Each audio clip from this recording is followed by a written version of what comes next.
Hey students, I am Komal Kaur from Reason Academy team. Today I'm going to discuss a very beautiful chapter, two stories about flying. And this chapter is divided into two parts. The first part is given the title His First Flight and second The Black Aeroplane. And what is beautiful thing about this chapter means the book name, first flight, that you know the book name is First Flight and the chapter name is also same, His First Flight.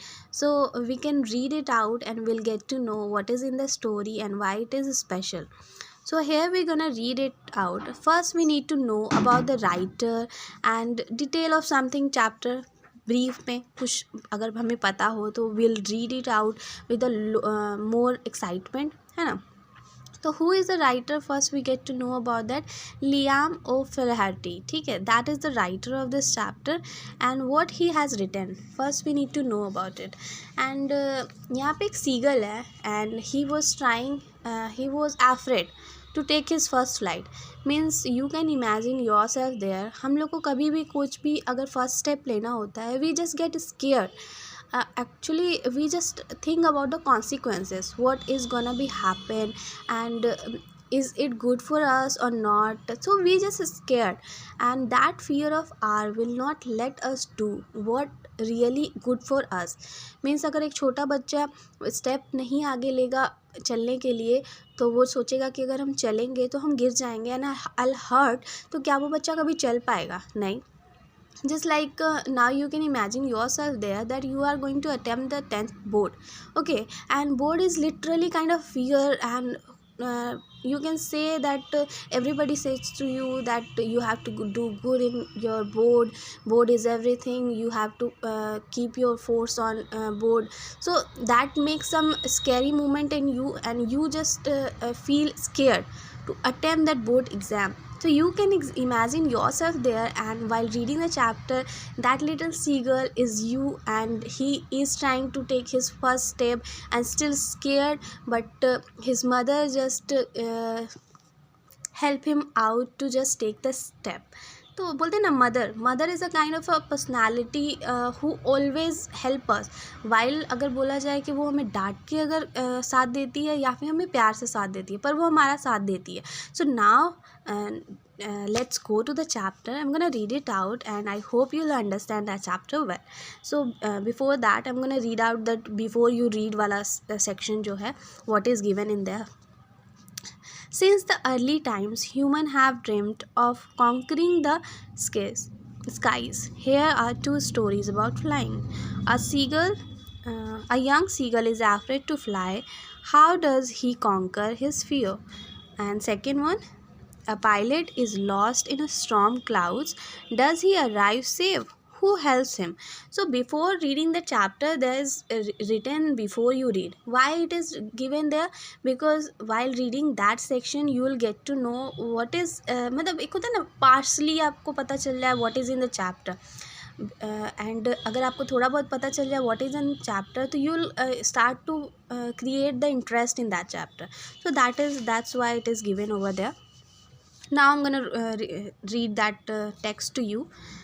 The young seagull was alone on the ledge.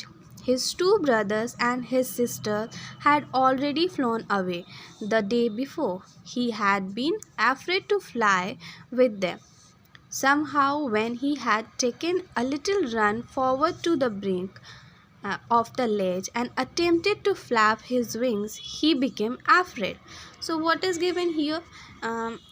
If you से me that कि इसको translate करके totally Hindi में बताना, तो that will not be good. Okay, तो किसी भी चीज़ को अंडरस्टैंड करना ज़रूरी होता है. यहाँ पे क्या हो रहा है, there is a young seagull who is alone in the ledge. वो लेज क्या होता है, एक अगर आपने सी देखा होगा, सी के ऊपर जो एक पहाड़ होता है, उसका जो होता है पहाड़ का मतलब आगे की ओर निकला होता है, तो वो एक जो कॉर्नर वाला हिस्सा होता है जो पहाड़ के ऊपर में, that can be call as a narrow horizontal self projected from the wall, और कहीं से भी क्लिफ से किसी भी जगह से वो लेज हो गया. मैंने वो समुद्र का इसलिए बात बताया क्योंकि there is a sea and there is a mountain ledge है वो, इसलिए मैंने आपको वो बताया. ठीक है, सम काइंड ऑफ किनारा and something. His two brother, he has siblings, ठीक है, सिबलिंग्स हैं, उसके ब्रदर्स हैं और सिस्टर है, वो ऑलरेडी फ्लॉन कर चुके हैं, उड़ चुके हैं एक दिन पहले ही। एंड ही, और वो क्या है, and he is scared of what, scared of flying. वो डर रहा है किस चीज़ से, फ्लाइंग करने से। Why? Because may be self confidence, you can say, you have to build it. No one can build in yourself the self confidence. बोलते हैं मोटिवेशनल चीज़ों को सुनना चाहिए जिसके अंदर से, किसके वजह से क्या होता है, आपके अंदर कॉन्फिडेंस बिल्ड होता है। तो यहाँ पे that is a seagull, he can not listen that motivational speech and all. So इसके अंदर सेल्फ कॉन्फिडेंस नहीं आ रहा है। वाई नहीं आ रहा है? क्योंकि he was trying but still afraid. वो जाता है लेज के किनारे जाता है and he try to flap, वो अपने विंग्स को फ्लैप करने की कोशिश करता है, बट समहाउ कुछ होता है जो उसके अंदर वो डर होता है, फियर होता है, कॉन्शियस और सबकॉन्शियस माइंड का एक होता है ना कॉम्बिनेशन। वो डर आपको ये बता रहा है कि ना, मैंने नहीं जाना यहाँ, मैंने नहीं उड़ना। तो that kind of thing is happening. Okay, the great expanse of sea stretch down beneath, and it was such a long way down, miles down. He felt certain that his wings would never support him, so he bent his head and ran away back to the little hole under the ledge where he slept at night. देखो यहाँ पे कितनी प्यार से ये बात लिखा गया है कि उसने जब ऊपर से देखा, जब भी एक होता है ना, आप बहुत ज़्यादा फ्यूचर सोचने लग जाते हो, फ्यूचरिस्टिक होने लग जाते हो, ये होगा वो होगा वो होगा, तब आप क्या होता है, आपके अंदर और डर बढ़ते जाता है। आप 10th पास करोगे, आपको साइंस लेना, और डर बढ़ते जा रहा है कि 10th में अच्छा नंबर लेके आना। उस डर की वजह से आप क्या होता है, अभी काम नहीं कर पाते हो। वो इतना डर आपके अंदर, वो मेहनत की जगह वो डर ले लेता है। तो आपको डरना नहीं है, आपको आराम से पढ़ना है। तो यहाँ पर क्या होता है, जब वो ऊपर जाता है तो ऊपर से जब वो नीचे की ओर झाँकता है तो वो बिनेथ देखता है, इतना मतलब गहराई देखता है, क्योंकि उस लेस से लेके नीचे तक की जो गहराई है, माइल्स एंड माइल्स अवे है, बहुत लंबा गहराई है। मतलब सर्टेनली उसको ये फील होने लग जाता है कि उसके जो विंग्स हैं वो सपोर्ट ही नहीं करेंगे उसे लग रहा है कि मतलब अगर वो जाएगा, उसे विंग्स को फ्लैप करेगा तो उसके विंग्स मतलब बहुत छोटे हैं, और वो अगर नीचे गिरेगा तो वो गिर जाएगा। Something will happen, something wrong will happen.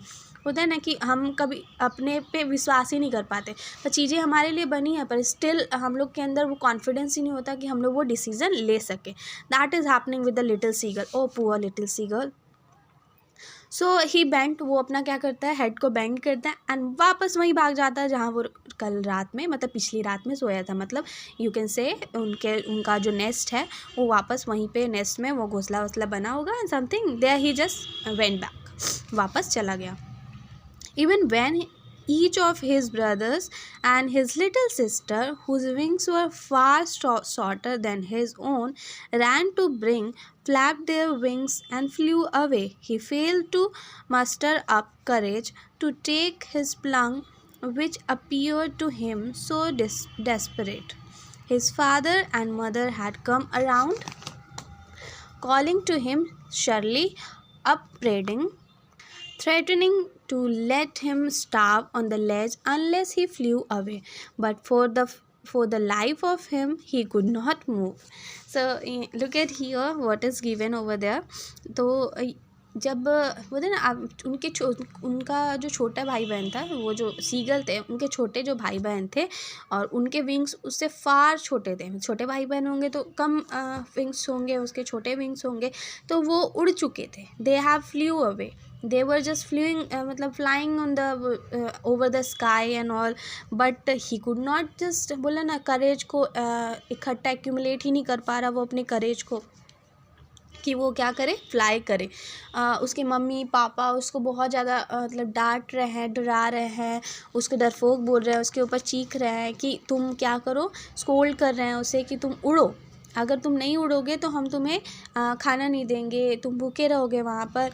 तो can you imagine yourself there कि जब आप नहीं पढ़ते हो, जब आप पढ़ाई नहीं करते हो, तो मम्मी पापा कितने डेस्परेटली आपको डांटते हैं, ये नहीं करेंगे, वो नहीं करेंगे, कुछ लेकर नहीं देंगे, this that, this will happen. Okay, I told you can imagine yourself there.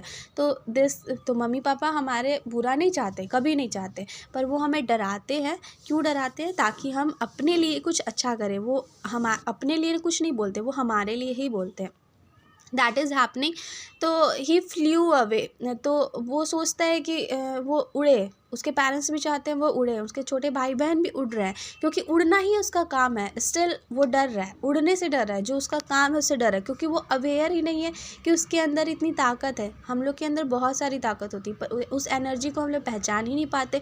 हमारे अंदर इतनी एनर्जी है कि हम पूरा रात भर बैठ के पढ़ सकते हैं, इतना हमारे अंदर कॉन्फिडेंस होना चाहिए कि हम रात भर, लेकिन हमको पता ही नहीं है कि हम रात भर बैठ के पढ़ सकते हैं। तो that is happening to us. हम लोग अपने अंदर के चीज़ों को जानते ही नहीं है, खुद को ही नहीं पहचानते।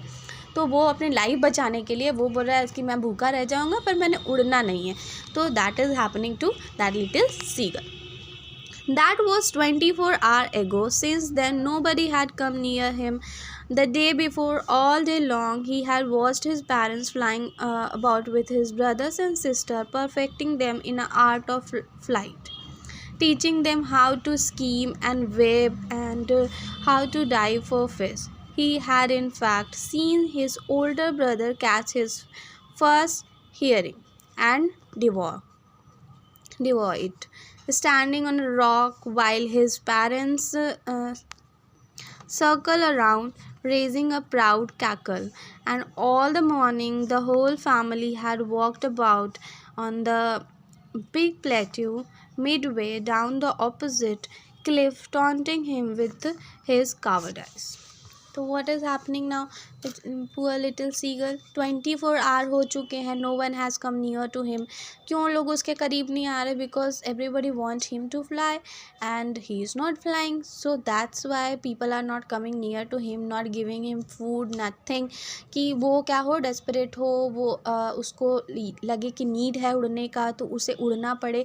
That's why no one is coming near to him. उसके पेरेंट्स जो हैं वो फ्लाई कर रहे हैं उनके छोटे भाई बहन के साथ. वो देख रहा है कि उसके छोटे भाई बहन जो उड़ रहे हैं उनके मम्मी पापा उसे सिखा रहे हैं स्कीमिंग करना, डाइव करना, उसको परफेक्ट कर रहे हैं उनके स्किल में. पता है मम्मी पापा हमें परफेक्ट करते हैं तो वो परफेक्ट कर रहे हैं.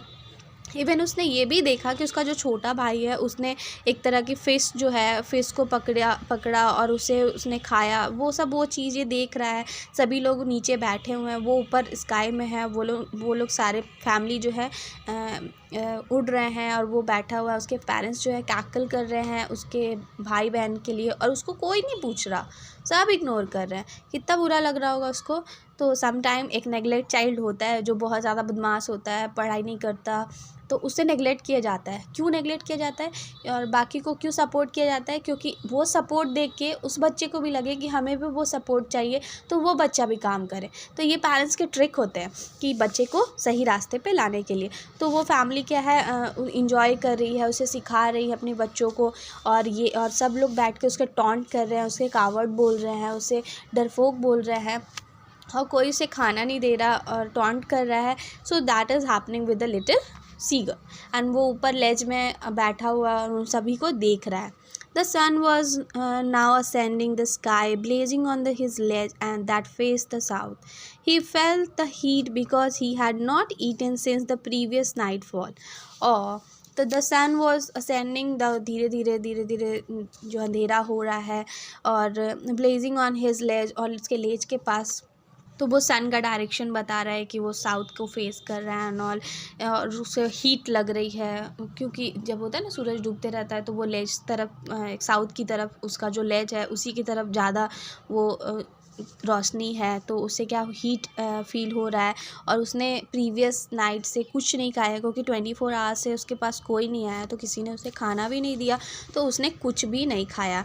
ही stepped slowly out to the break of the ledge and standing on a one leg with the other leg hidden under his wings. He closed one eye, then the other and pretended to be falling asleep. Still, they took no notice of him. He saw his brothers and his sister lying on a plateau, dozing with their heads sunk into their necks. His father was preening the feather on his white back. Only his mother was looking at him. She was standing on a little high hump on the plateau. Her white beast thrust forward. Now and again she tore a piece of fish and lay at her feet, and then scraped each side of her beak on the rock. His sigh The sight of the food maddened him. How he loved to tear food that way, scraping his beak now and again to wet it. So what is there in that stranger? So no one noticing him. तो what does he do? तो वो क्या करता है, वो थोड़ा सा आगे बढ़ जाता है, और वो एक स्टैंड है, एक पैर में अपना खड़ा है और दूसरे पैर को क्या करता है, पंख से ढक लेता है और एक आंख बंद कर लेता है और थोड़ा क्लोज चला जाता है कि लोग उसे देखें और लोग नोटिस करें उसे। वो प्रिटेंड करता है कि वो स्लिप है, सो रहा है, स्लिप है, पर वो प्रिटेंड करता है, पर what just happen, no one is noticing him. कोई भी उसे नहीं देख रहा, वो देख रहा है कि उसके जो ब्रदर सिस्टर हैं वो सब वहाँ बैठे हुए आराम से लेटे हुए हैं, मतलब मज़ा ले रहे हैं शाम का, बोल सकते हो। और उसके जो फादर हैं वो ट्रेनिंग, मतलब होता है making an effort to maintain feather, होता है ना पंछी लोग। अब तो वो क्या करते हैं, ऐसा नहीं, कंगी वंगी करते हैं, तो वो अपने चोंच से ही अपने पंखों को संवारते हैं। तो उनके फादर जो हैं, उनके ब्रदर सिस्टर के जो पंख हैं उसे संवार रहे हैं प्यार से। कोई भी उसकी तरफ नहीं देख रहा, बस उसकी मदर देख रही है। बोले माँ होती है, चाहे वो पंछियों की हो, जानवरों की हो, चाहे इंसानों की हो। माँ को हमेशा हर बच्चे का ध्यान रहता है, ऐसा नहीं कि वो एक की तरफ देखती है, वो हर की तरफ, सबकी तरफ ध्यान रहता है उनका। बस वही एक है जो उनकी तरफ देख रही है। वो थोड़ा हम पे बैठी है, थोड़ी ऊंची जगह पे वो बैठी हुई है नीचे, और वो देख रही है उसी की तरफ वो। और जब वो उसे दिखा रही है, दिखाकर वो क्या करती है, जो फ़िश होता है वो उसने अपने पैर के नीचे उन्होंने दबाया हुआ और उसे स्क्रैप करके, मतलब खाने का तरीका होता है ना बीक से, वो उसे नोच के खा रही है। तो that is the way he likes a lot, मतलब उसे 24 आवर से खाना नहीं मिला और उसे मछली खाना, उस तरह से मछली खाना बहुत ज़्यादा पसंद है। तो ही जस्ट फेल्ट लाइक दैट, अरे मुझे ये खाना मिल जाए। वो मतलब अपना जो बीक होता है ना उसको शार्पेन करने लग जाता है कि यार मुझे ये खाना मिल जाए, मुझे वो खाना देख के एकदम पागल हो जाता है, परेशान हो जाता है, दैट कि मुझे वो खाना चाहिए। That is happening with him. So I think the chapter is will take one more class to complete. So till that, see you. I hope you understood this